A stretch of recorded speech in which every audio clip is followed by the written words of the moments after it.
So you're on your computer writing a paper, and all of a sudden you realize it's not long enough. What do? The classic hacks are to change the font to something like Courier, or to add extra space between your lines. But if you look at this example, you'll see that changing the font and the spacing doesn't make your paper look more impressive. It just looks like you don't have a lot there, and your teacher will notice. So the chances of these hacks helping your grade are pretty low. A better option is to add more words, but even here there's a common pitfall to watch out for because it's easy to add words that don't really say anything or don't say anything new. For example, imagine you had a sentence that says, Hamlet is a famous play. To make the paper longer, you might add a sentence like, a lot of people are familiar with it. The problem is this doesn't add any new information because being famous means a lot of people are familiar with it. You're saying the same thing twice.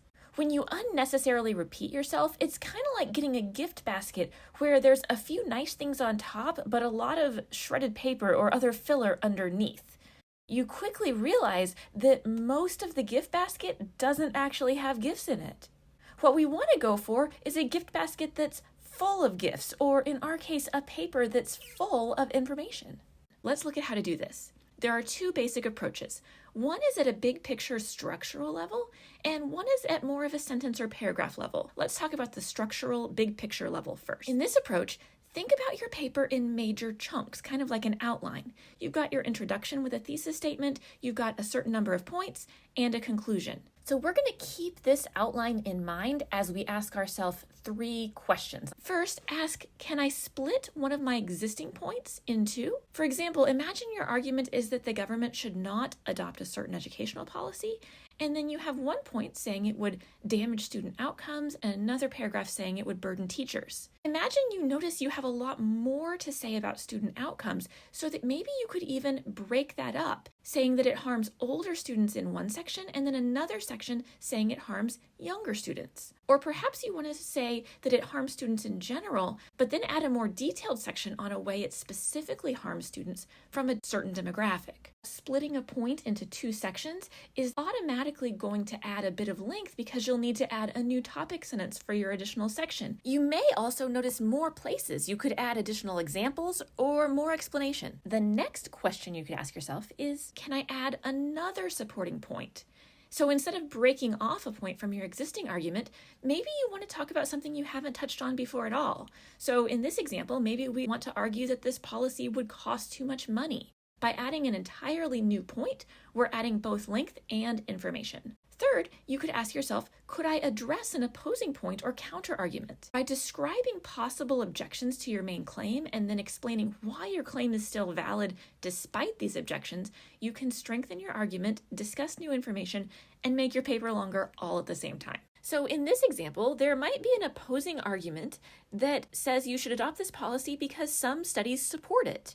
So I go ahead and summarize that, but then I also give a reason why that argument isn't good enough. I might say that all those studies are old, and instead we should look at different studies and look at the other information I've already presented in the paper. Explaining all of this adds both information and length to my paper.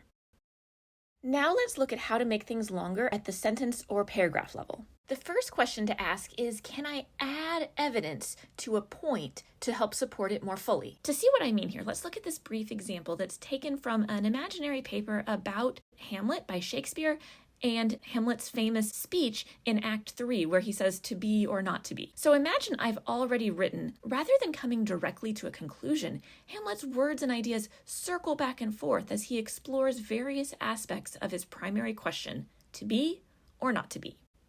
As he ponders this issue from different perspectives, the audience can see his decision-making process and also feel the emotional weight of his indecision. So imagine that I like these sentences and they work with my point, but I'm noticing that although I say that Hamlet's words and ideas circle back and forth, I don't actually give any examples of that happening in the text. So maybe I want to add an example. So I might say, for example, in the first few lines of the soliloquy, he employs different metaphors to consider the process and outcome of death, using imagery related to combat and to sleep.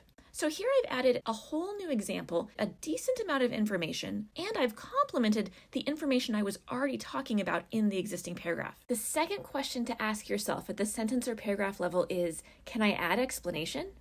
And I'm drawing a magnifying glass here because sometimes you have to look pretty carefully for these. You're looking for places you assumed the reader would know what you meant or why you included a piece of evidence, but you didn't actually explain it in the text. This can be tricky because it's about your own assumptions. But look carefully for these, and then anywhere you made an assumption, go ahead and add explanation in your own words to connect all the evidence to your points. This makes your writing clearer and adds length to your paper. And finally, the third thing you can ask yourself is, can you add other information? But we're not looking for just any random information. We're looking for information that connects to the point you're making.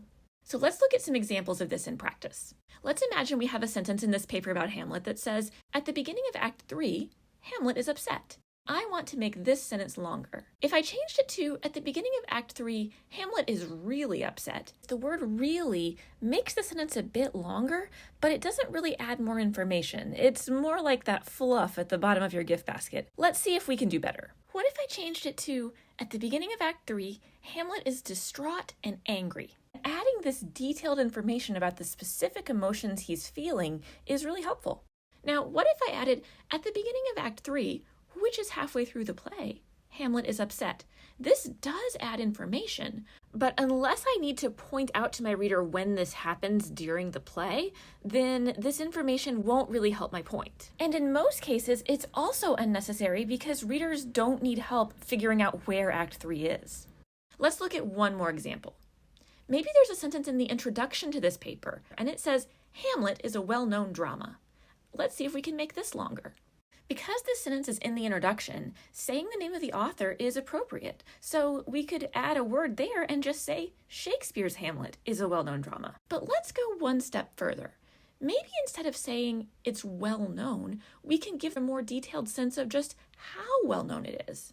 So we might say something like, Shakespeare's Hamlet has been entertaining audiences from the early 1600s to the present. So this adds length and it adds information. As long as the information is connected to the point I'm making, and in this case we'll imagine that it is, then that's a big win. When you focus on adding information instead of just words, you're well on your way to making a paper that's both longer and stronger. Thanks so much for watching, and like and subscribe for more writing tips.